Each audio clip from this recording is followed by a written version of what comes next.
Welcome to all of you. चलिए class start करते हैं आज की। मीन में बेटा एक क्वेश्चन ये सो दैट वाला बचा हुआ है, इसको आप घर पे ट्राई करना। अगर आपसे हो रहा तो ठीक है, नहीं तो फिर मैं इसको करवाता हूँ। सोल्यूशन इसमें दिया हुआ है, आपको देखना और ट्राई करना है। हिंट के लिए मैं बता दूँ, जब भी हम किसी नंबर को स्क्वायर करके ऐड करते हैं तो स्क्वायर करके ऐड करने पर वो हमेशा 0 या उससे बड़ा होगा, इसको यूज किया जा रहा है। बस यही एक हिंट था, बाकी जो सोल्यूशन है वो आगे एज इट इज़ है। करके देखना, अगर आपसे हो रहा तो ठीक है, नहीं तो फिर मैं आपको करवाता हूँ। ओके, चलिए मीडियन की जो डेफिनेशन है वो आपने कल देख ली थी, और लैंग्वेज आपको पढ़नी है। कॉन्सेप्ट सारे आपने समझ लिए थे मीडियन के। मीडियन के बारे में एक बात कही जाती है कि आधे ऑब्जर्वेशन मीडियन से बड़े होते हैं और आधे ऑब्जर्वेशन मीडियन से छोटे होते हैं। यानी मीडियन एक पोजिशनल वैल्यू है। कैसे, हम इसकी बात करते हैं।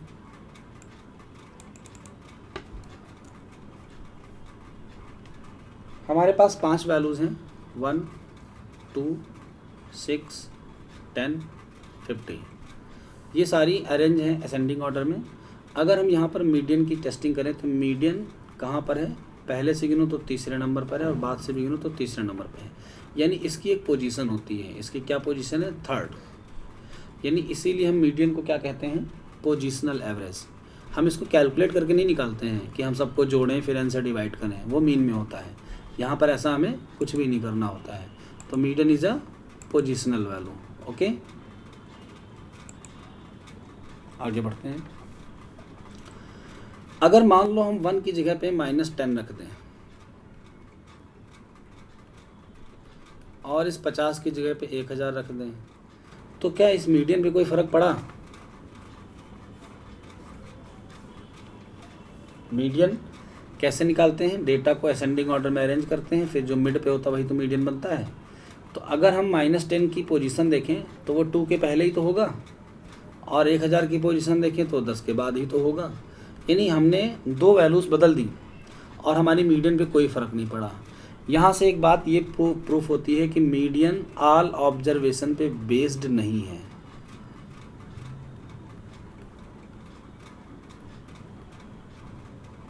ये सारे ऑब्जर्वेशन पे बेस्ड नहीं है, जबकि मीन पे फ़र्क पड़ जाता। अगर हम एक्सट्रीम वैल्यूज़ को चेंज कर देते हैं तो मीन पे इफेक्ट पड़ता। दूसरी चीज़, हमने एक लाइन बोली थी, half of the observations are less than median and half of the observations are greater than median.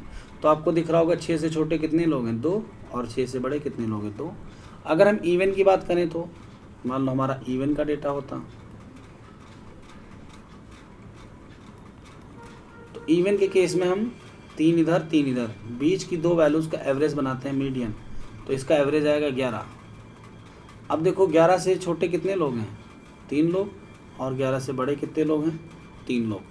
तो मीडियन के बारे में ये लाइन आपको याद रखनी है कि आधे ऑब्जर्वेशन मीडियन से छोटे होंगे और आधे ऑब्जर्वेशन मीडियन से बड़े होंगे। क्लियर?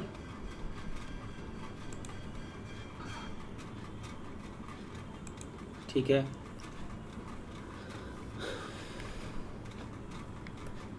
यहाँ पर एक नोट लिखा हुआ है, median is the value of the variable which divide a series into 2 parts. यानी मीडियन एक ऐसी वैल्यू है जो एक सीरीज को 2 पार्ट्स में डिवाइड करती है, सो दैट 1/2 और more of the items are equal to और लेस देन इट। यानी या तो पूरा का पूरा आधा या कुछ ज़्यादा आइटम्स इससे छोटे होंगे। This definition is applicable in case of frequency distribution. यानी यहाँ पर क्लियरली नहीं बोला गया कि half of observations are less and half of greater. यहाँ पर कह रहा 1/2, या तो आधा या फिर आधे से ज़्यादा भी हो सकता है कि ये हमारी मीडियन से इक्वल हो या छोटे हों। तो ये एग्जाम्पल हमको इस समझने में मदद करेगा। अगर हम यहाँ देखें तो x की वैल्यूज़ हमारे पास 1 से लेकर 10 तक है, और ये हमको इसकी फ्रिक्वेंसी दी गई है। इस केस में मीडियन कैसे निकलता है, हम सबसे पहले फ्रिक्वेंसी का सम करते हैं। तो कुमुलेटिव फ्रिक्वेंसी निकालने के बाद पता चला फ्रिक्वेंसी का सम कितना आया, 52 फ्रिक्वेंसी का सम आया। तो अगर हम इसका आधा करेंगे, इवन है ये, इवन का मतलब अगर हम इसका आधा करेंगे तो हमारे पास आएगा 26। तो 26 + 27 डिवाइडेड बाई 2। तो 26 और 27 को अगर हम 2 से डिवाइड करेंगे तो 26वीं और 27वीं वैल्यू कहाँ पर, हम ये देखते हैं। तो पहले वाला नंबर 2 बार आया था, यानी 2 वैल्यूज़ हो गई। दूसरा नंबर 11 बार आया, यानी 13 वैल्यू हो गई। तीसरा नंबर आया था 12 बार, यानी 25 वैल्यू हो गई। अब जैसे ही आगे बढ़ेंगे 26वीं 27वीं और कहाँ तक की 34 तक की वैल्यू सारी यही है। तो 34 तक की वैल्यू में कौन है जो आया है 26वें और 27वें नंबर पे 4। तो 26 की भी वैल्यू 4 और 27 की वैल्यू भी 4। एवरेज लेने पर हमको जो रिजल्ट मिलेगा वो मिलेगा 4, यानी हमारा मीन आया 4। अगर हमारा मीन 4 आ रहा है तो फिर हम मीडियन, तो हम ये देख सकते हैं कि x की सिर्फ 3 ही वैल्यू तो इससे छोटी हैं, जबकि बड़ी कितनी हो गई है, ज़्यादा। ऐसा क्यों हुआ? क्योंकि ऐसा तब होता है जब किसी एक नंबर की फ्रिक्वेंसी ज़्यादा हो जाए। यानी फ्रिक्वेंसी डिस्ट्रीब्यूशन के केस में ये बात एग्जैक्टली ट्रू नहीं होती है जो अभी अभी हमने बोली थी। क्लियर बेटा आपको? Yes sir. ठीक है, तो दोनों कॉन्सेप्ट आपको अपने मन में बिठा के रखने हैं।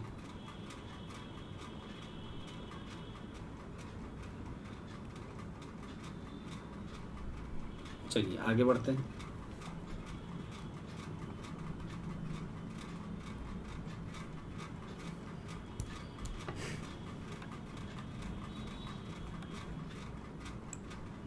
फार्मूला हमने कल देख लिए थे इंडिविजुअल सीरीज का, डिस्क्रीट सीरीज का। आज हम देखते हैं location of median by graph. तो मीडियन का लोकेशन ग्राफ के थ्रू कैसे होता है ये हम आपको एक बार पहले डिक्टेट कर चुके हैं। हम लोग इसमें क्या करते हैं, कर्व बनाते हैं। कौन सा कर्व बनाते हैं? कुमुलेटिव फ्रिक्वेंसी का।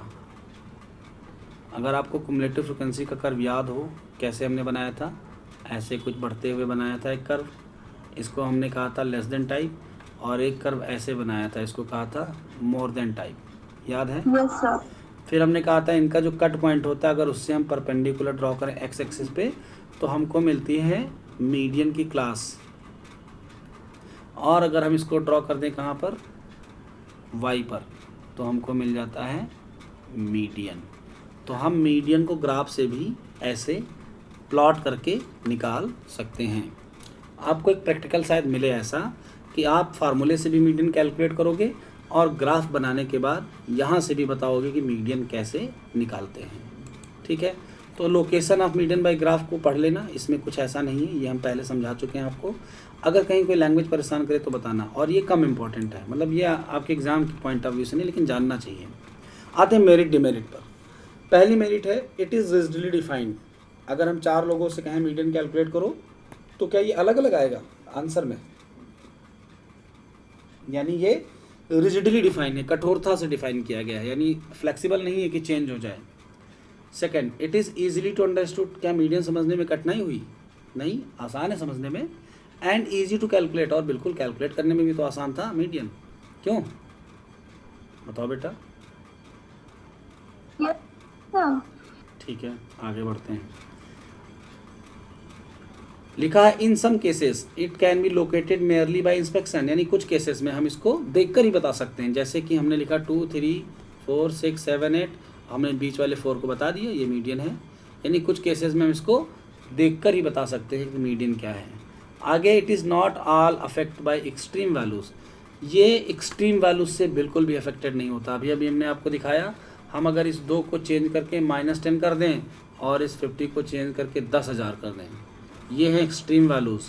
तो एक्सट्रीम वैल्यूज़ के बदलने से क्या मीडियन पे कोई फ़र्क पड़ा? क्योंकि वो तो पोजिशनल है, सबको जोड़ना तो है नहीं हमको बस उसकी पोजीशन देखनी है कि यहाँ से पहले दूसरे तीसरे चौथे और इधर से जो चौथा नंबर हो उसके बीच में होगा, तो ये अब भी बीच में रहेगा।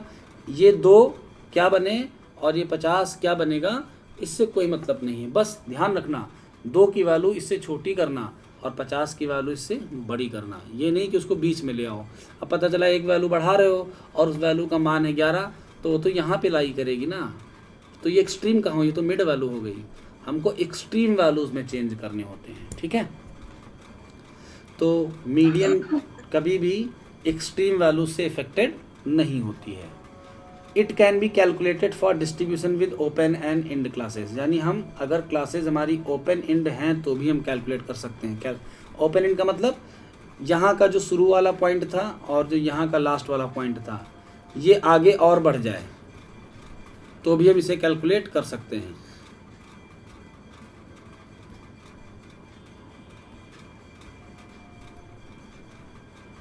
10 को अगर हम आगे बढ़ा दें और 2 को अगर पीछे कर दें, तो यानी ये ओपन और इंड क्लास के लिए भी कैलकुलेट है, जबकि मीडियन को हम कैलकुलेट नहीं कर सकते थे। तो ये एक इसकी प्रॉपर्टी हुई। ठीक है, चलिए आगे बढ़ते हैं। Median is only average to be use while dealing with qualitative data. Important line कह रहे हैं मीडियन ही वो एवरेज है जब हम क्वालिटेटिव डेटा के साथ स्टडी करते हैं तो इसको यूज़ करते हैं। ये बात हम आपको पहले भी बता चुके हैं। जब भी कभी किसी की क्वालिटी की बात करनी होगी तो उसमें सेंट्रल टेंडेंसी का कौन सा मेजर आएगा? Median, which can not be measured quantitatively. हम इसको कैलकुलेट नहीं कर सकते, बता नहीं सकते कि कितना है एवरेज, लेकिन ये बता सकते हैं कि कौन ऊपर है, कौन नीचे और कौन बीच में है। But still can be arrange in ascending और डिसेंडिंग ऑर्डर। लेकिन अगर 4 ईमानदार लोग हैं तो हम उनको ये बता सकते हैं कौन कम है और कौन ज़्यादा है। To find the average intelligence और average honesty among a group of people. ये है एग्जाम्पल। तो क्लियर हो गया बेटा कि मीडियन हम कहाँ पर यूज़ करते हैं? जब हमारे पास कैसा डेटा हो? क्वालिटेटिव।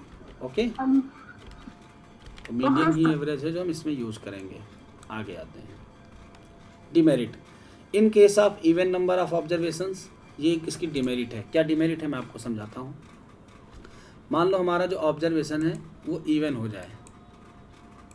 इवन का मतलब समझे?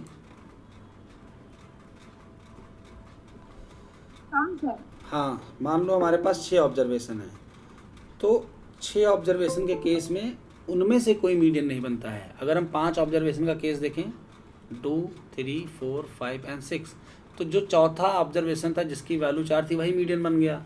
लेकिन अगर हम लेते हैं 2, 3, 4, 5, 6, 7, 6 ऑब्जर्वेशन, तो अब की बार इनमें से कोई मीडियन नहीं बनेगा।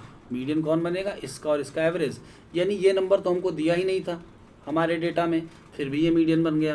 तो जब इवन नंबर का ऑब्जर्वेशन होता है, median can not be determined exactly, यानी मीडियन इस डेटा से नहीं डिटरमाइन की जा सकती।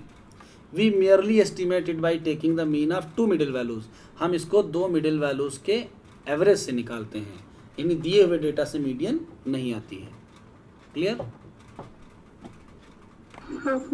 It is not based on all the observations. तो ये तो पॉइंट शायद मुझे नहीं समझाना चाहिए। क्या मीडियन सारे ऑब्जर्वेशन पे बेस्ड है?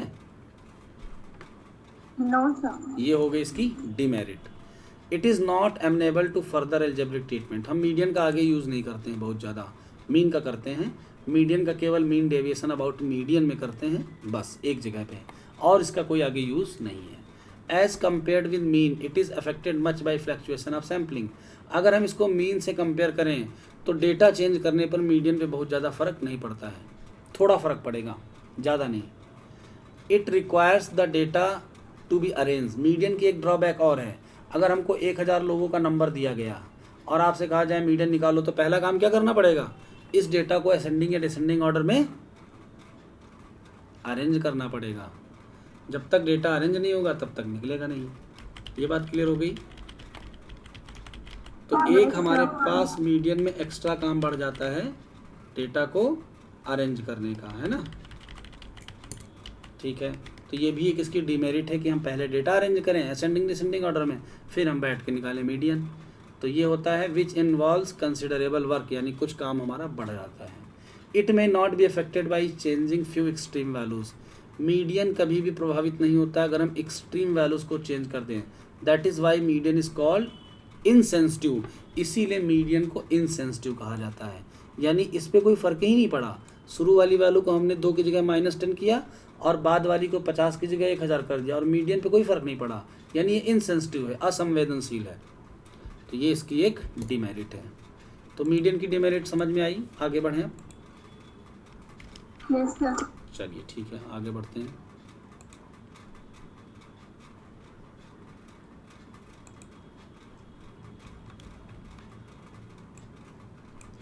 अब हमारा आता है आज सेंट्रल टेंडेंसी का तीसरा मेजर, जिसका नाम है मोड। तो मोड होता क्या है ये हम समझते हैं, और मोड प्रैक्टिकल लाइफ में कहाँ कहाँ यूज़ होता है।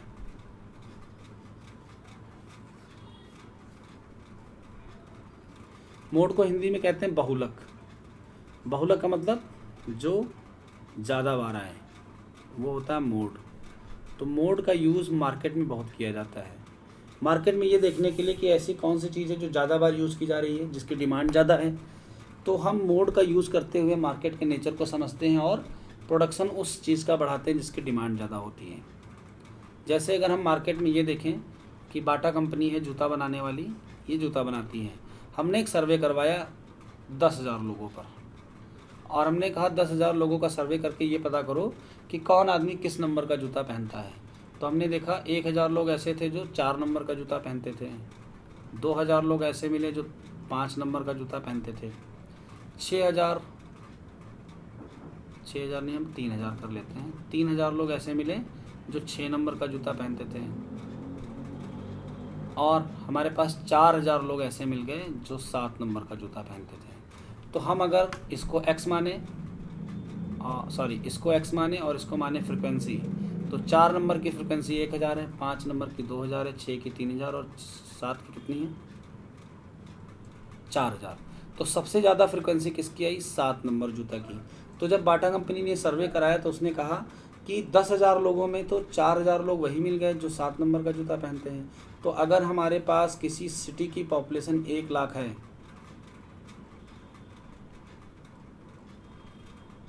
तो 1 लाख लोगों में हम कौन सा जूता ऐसा लें जो हम ज़्यादा बनाएं और कौन सा ऐसा लें जो हम कम बनाएं। तो बताओ इस डेटा के आधार पर बाटा कंपनी कौन सा जूता ज़्यादा बनाएगी? 4,000 वाला। और कौन सा सबसे कम बनाएगी? 4 नंबर वाला। तो कंपनी ने मार्केट का सर्वे कराकर देखा क्या? मोड। उसने यहाँ पर मीन नहीं कैलकुलेट किया। अगर मीन कैलकुलेट करता तो कुछ और आता।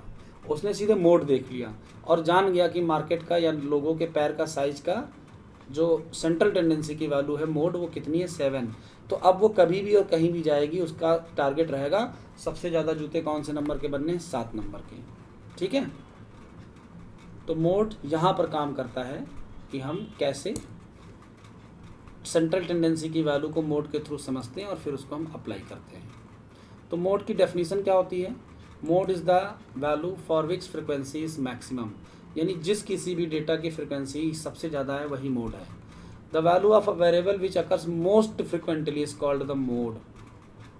In other words the value of the variable for which the frequency is maximum is called mode और मॉडल वैल्यू भी इसे कहते हैं। ठीक है, ये भी याद रखना मॉडल। रिमार्क में कुछ बातें लिखी गई हैं। देयर में be more than one mode in a frequency. ऐसा भी हो सकता है कि एक ही डेटा में 2 मोड हों। कैसे?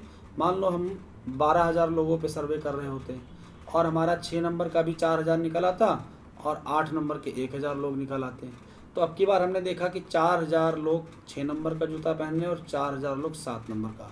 तो इस केस में हमारा 6 भी मोड होता और 7 भी मोड होता और इस वाले केस को हम कहते बाई मॉडल।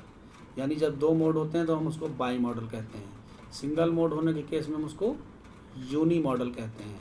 3 भी मोड हो सकते हैं। 4,000 अगर 3 लोगों का होता तो हम कहते ट्राई मॉडल, यानी मोड हमारा 1 से ज़्यादा भी हो सकता है।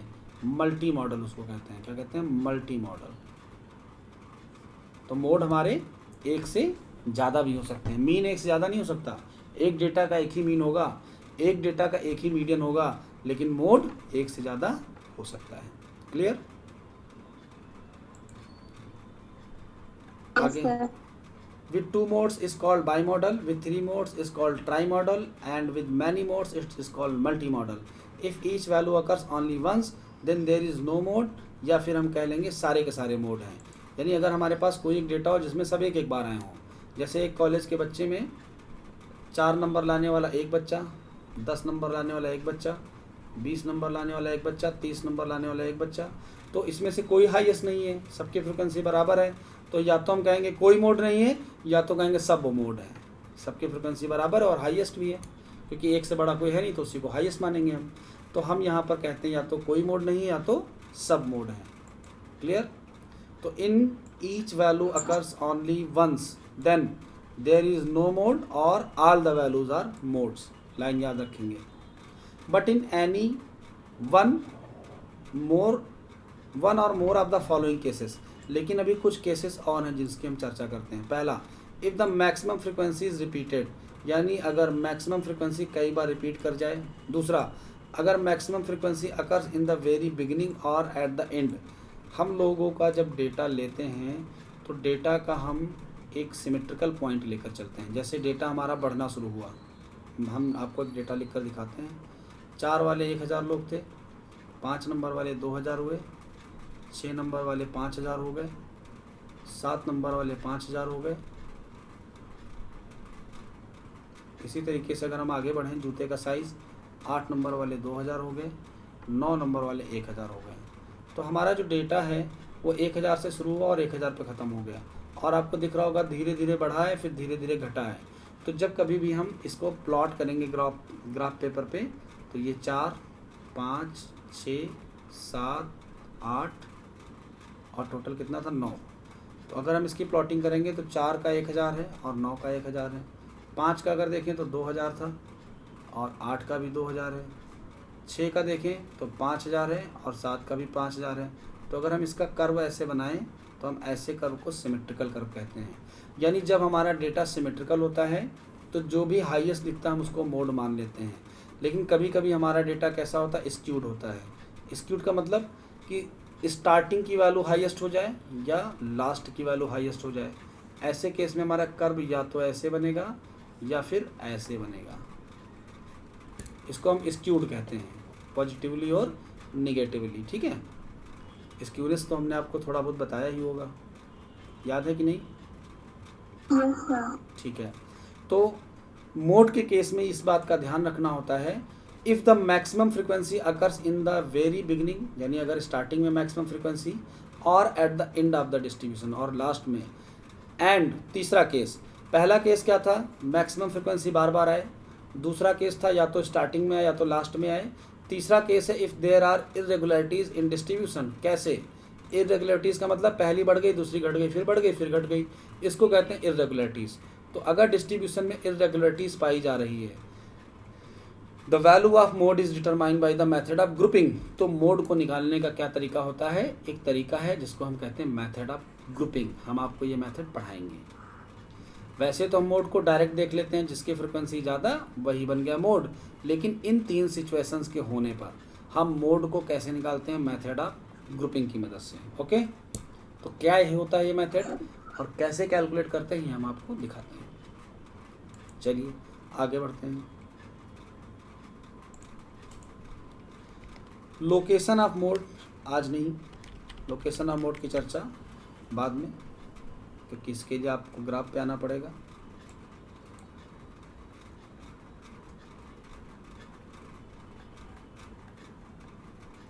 मोड को निकालने का फार्मूला क्लास इंटरवल के केस में क्या होता है? ग्रुपिंग मेथड के अलावा एक फार्मूला ये है मोड का, जो हम क्लास इंटरवल में यूज़ करते हैं, ये हम आपको बताते हैं। लेकिन ये यूज़ कब होता है इसकी कंडीशन भी आपको बता देते हैं। ठीक है, चलिए देखिए। मान लो हमको क्लास इंटरवल दिया हुआ है 0 से 10,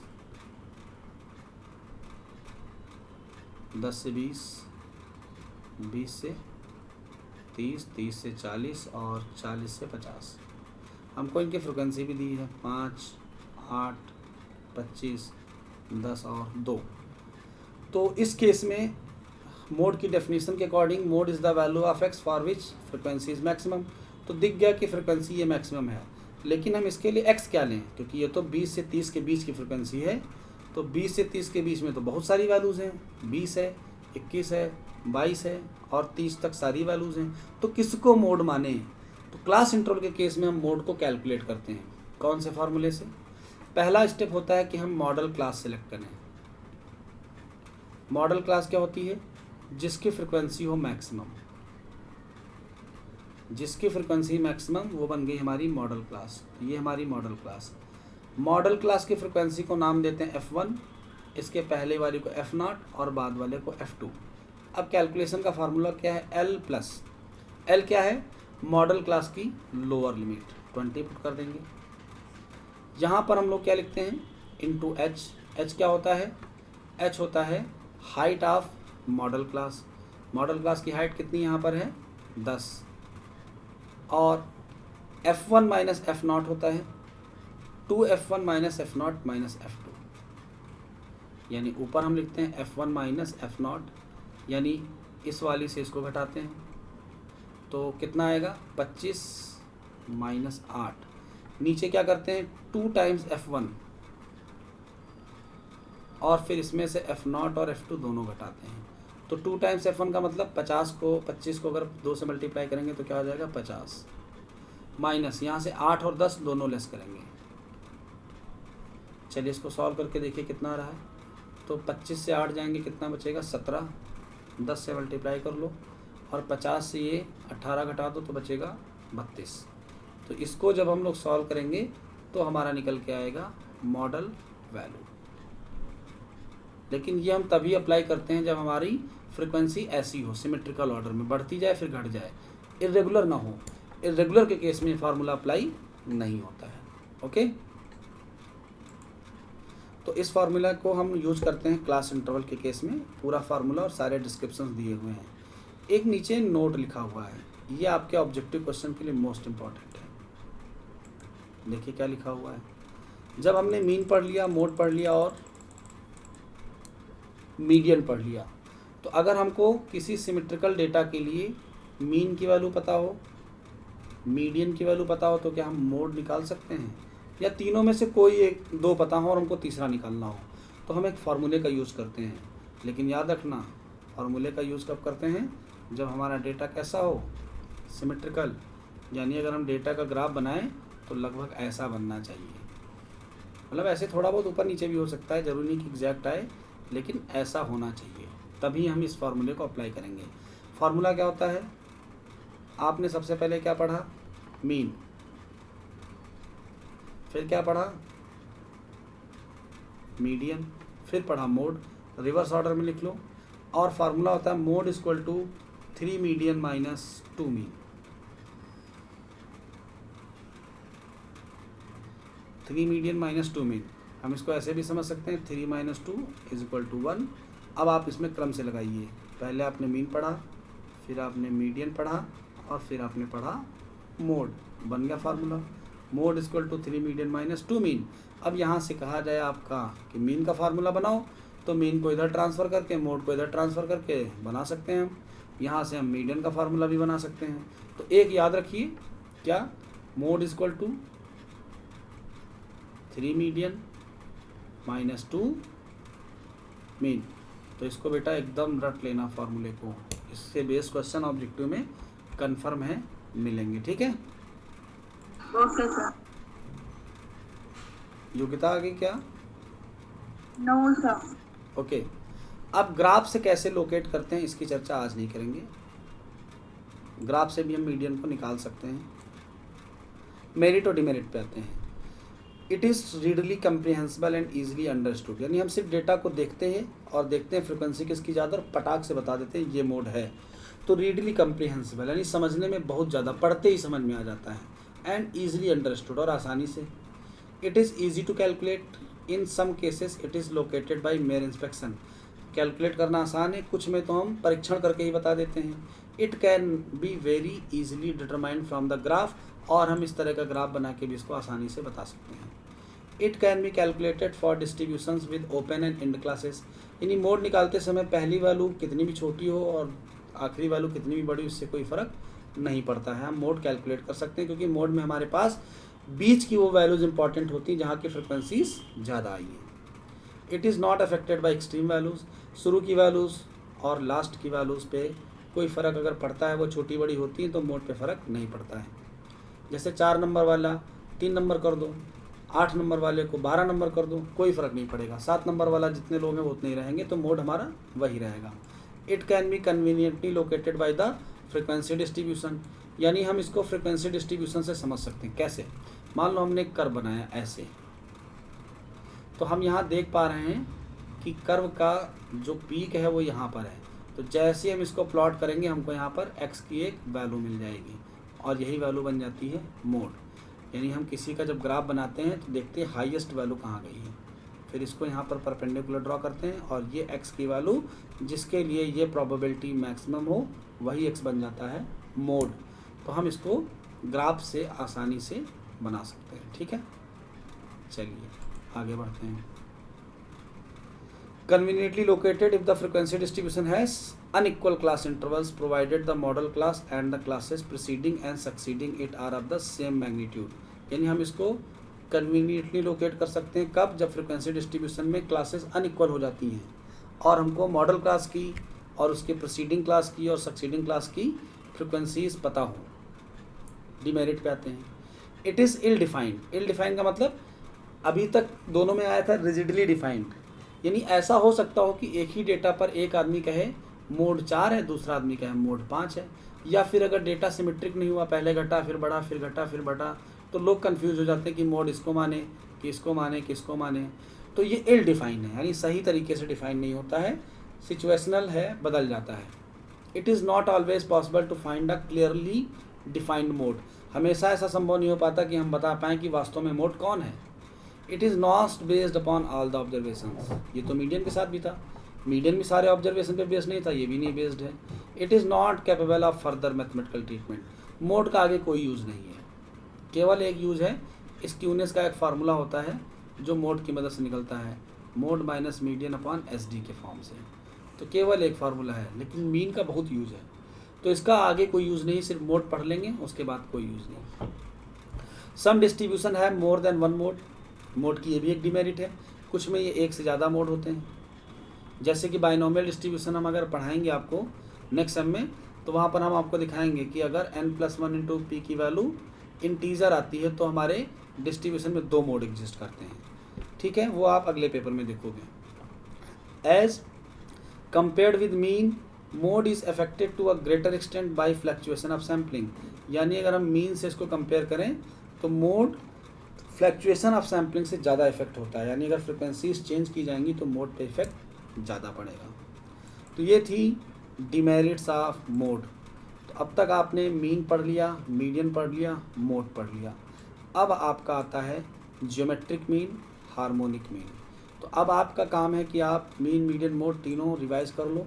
अगली क्लास में हम ज्योमेट्रिक मीन और हार्मोनिक मीन पर डिस्कशन करेंगे, फिर एक साथ की कुछ प्रॉपर्टीज़ हैं जिसकी हम चर्चा करेंगे, जो लास्ट में लिखी गई हैं, ताकि आप सारा कुछ पढ़ लो, फिर प्रॉपर्टीज़ का डिस्कशन करेंगे।